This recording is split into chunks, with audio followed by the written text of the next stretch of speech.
when devices get lost or stolen, or are reassigned when employees quit. Remote wipe should be used in time to keep company data safe. To wipe company devices immediately and smoothly, you need the right tools in your kit. IT administrators can use a mobile device management platform to remotely wipe devices in a centralized dashboard. Remote wipe Method 1, Manual Execution.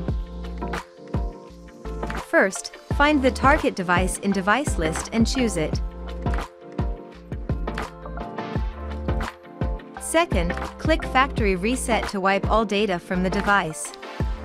A login password is required to confirm the command. This helps prevent accidental deletions. Finally, click OK to perform remote wipe.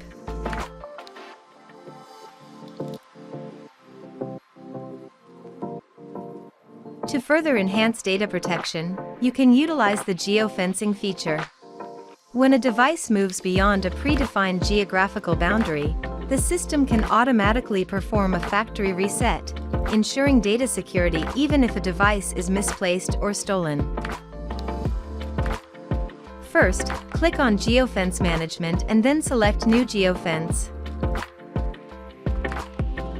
Then fill in the geofence name. Input the location keyword.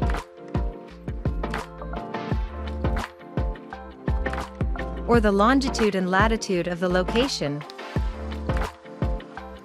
Or drag the fence to your desired location. Click on Add at the bottom right corner. Select the groups or devices that the geofence will apply to and then click the Save button. Open this geofence, switch to the Workflow tab next to Setting, and click Add New Workflow.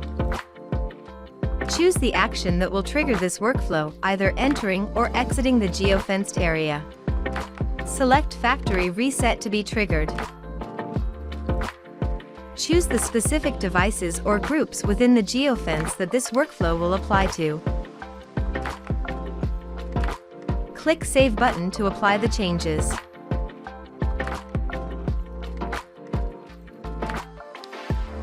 Google Factory Reset Protection, FRP, may be activated if you enable it under Policy, Safety, Factory Reset Protection, potentially causing remote wipe failure. To bypass FRP, select the checkbox to remove the linked Google account when performing a factory reset. Thanks for your watching. For more information, please visit our official website and have a free trial.